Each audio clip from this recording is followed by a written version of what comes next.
네, 경제지표와 이슈를 통해서 국내 증시 투자 전략 세워보겠습니다.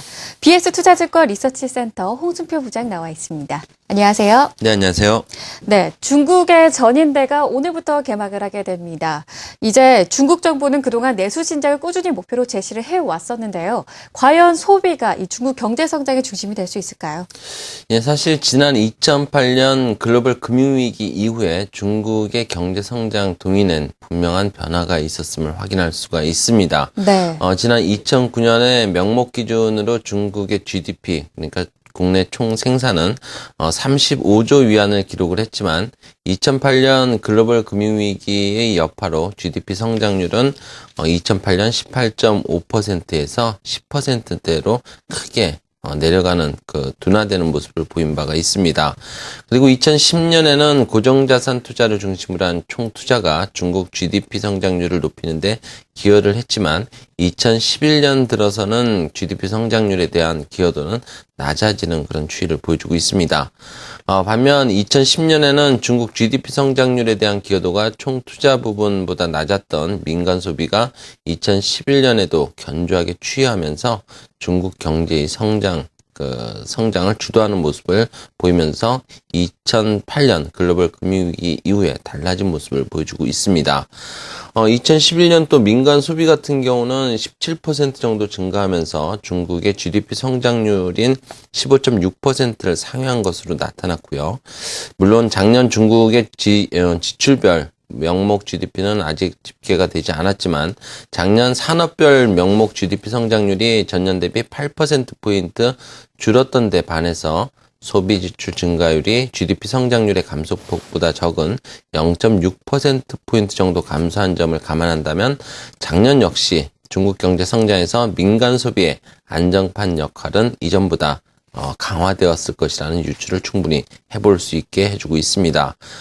이와 같이 지난 2008년 글로벌 금융위기 이후에 중국 경제 정책의 골자가 내수 중심으로 전환되었다는 점을 고려한다면 향후 중국 경제에서 투자와 함께 민간 소비의 역할은 더욱 확대될 것이라는 전망을 해볼 수 있습니다.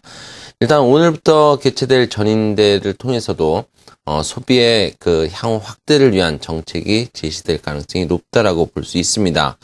이미 중국 정부는 작년 11월에 개최된 13차 당대회를 통해서 소비를 연평균 15% 정도 증가시켜서 오는 2015년까지 궁극적으로 전체 소비재 판매액의 32조 위안의 달성을 목표로 내세운 바가 있다는 점을 상기할 필요가 있어 보입니다. 그리고 중국 정부는 이와 같은 소비 진작책을 뒷받침하기 위해서 향후 5년간 도시 지역에서 새로운 일자리를 4,500만 개 정도 창출해서 도시 실업률을 5%대 이하로 유지할 것을 목표로 해서 고용시장의 안정을 추진하기로 한 바가 있습니다. 그리고 또 아울러서 최저임금 표준율을 매년 13%씩 인상할 것임을 밝힌 바가 있습니다. 더불어서 작년 12월에 개최된 중국 경제공작회의를 통해서도 도시화 촉진과 또 민생 개선으로 내수 확대를 앞으로 도모할 것임을 밝힌 바가 있고, 중국은 전인대를 통해서 대외 경기의 불확실성이 좀 더 지속되더라도 중국 경제가 향후 견조한 성장세를 이어가기 위해서 소비라든지 이런 내부적인 성장 모멘텀을 강화하는 데 방점을 둘 것이라는 전망을 전인대를 앞두고 충분히 해볼 수 있겠습니다. 네. 이 중국 정부가 추진할 내수 관련 경제 정책들 자세히 들어봤습니다.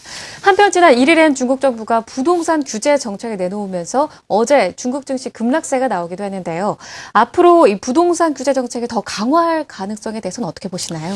예, 최근에 글로벌 경기 회복, 특히 주요국들의 경기 회복이 뚜렷하게 나타나는 국가들은 대부분 부동산 부양책을 강구를 하고 있는데 반해서 네. 중국 같은 경우는 사회주의 국가라는 그런 특성상 부동산 가격 상승을 용인할 가능성은 상대적으로 낮다라고 볼 수 있습니다. 네. 하지만은 여전히 시장에서 우려하고 있을 정도의 그런 강경한 그런 부동산 억제책을 제시할 가능성은 낮다라고 판단을 해볼 수 있겠는데요. 중국의 부동산 가격 억제 정도를 가늠하기 위해서는 우선적으로는 고용시장의 여건부터 살펴볼 필요가 있어 보입니다. 네. 중국의 실업률은 2010년 9월 이후에 4.1% 수준에 부분에서 현재 실업률이 유지가 되고 있습니다. 이와 같이 실업률이 안정적인 수준을 기록하고 있는데 반해서 중국 도시 취업자 증가율은 지난 2011년 12월 이후에 10%대로 급격히 증가하고 있는 양상이 나타나고 있습니다.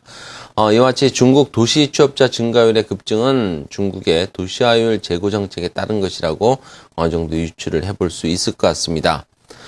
그리고 중국의 소매 판매 중에서 도시 지역에서의 판매가 대략 86% 정도에 달하고 있다는 점을 감안한다면 중국 취업자 수 증가는 2009년 2, 4분기 이후에 빠르게 상승하고 있는 임금과 함께 도시 근로자들의 소득 증가로 이어져서 내수 확대, 즉 소비 증가로 나타날 것이라는 전망을 해볼 수 있겠습니다.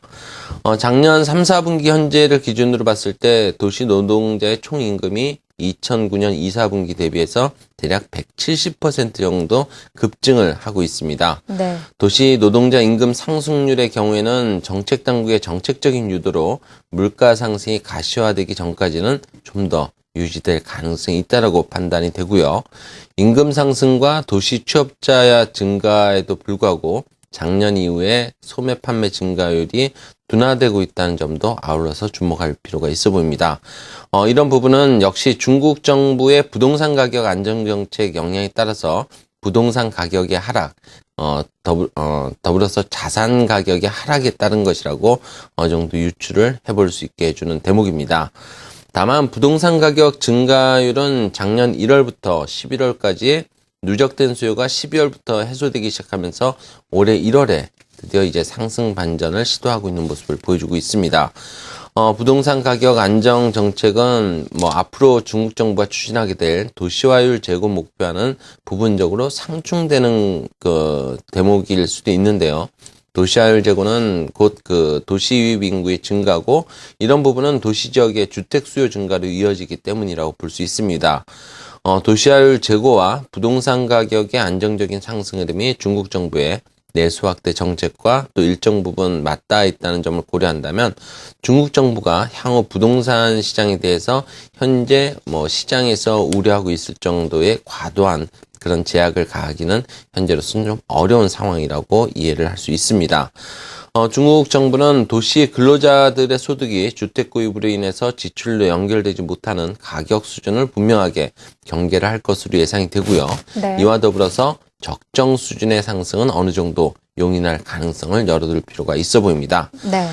도시화율 제고 정책에 따라서 도시 인구는 앞으로도 좀 더 지속될 가능성이 있고요. 이에 따라서 주택 수요는 도시화율 제고 정책에 따라서 주택 가격도 어느 정도 좀 안정적인 상승 흐름을 보일 가능성이 있다라고 볼 수 있습니다. 이런 부동산 가격을 통한 자산 증가 효과를 통해서 도시 노동자들의 소비 이런 부분들은 또 향후 중국 경제의 중장기적인 관점에서 중요한 성장 동인으로 부상할 가능성을 열어둘 필요가 있어 보입니다. 네. 오늘은 이 중국의 부동산 정책부터 전이대 소식까지 중국 이슈들 점검을 해봤습니다. BS 투자증권 리서치센터 홍준표 부장과 함께했습니다. 말씀 고맙습니다. 네, 감사합니다.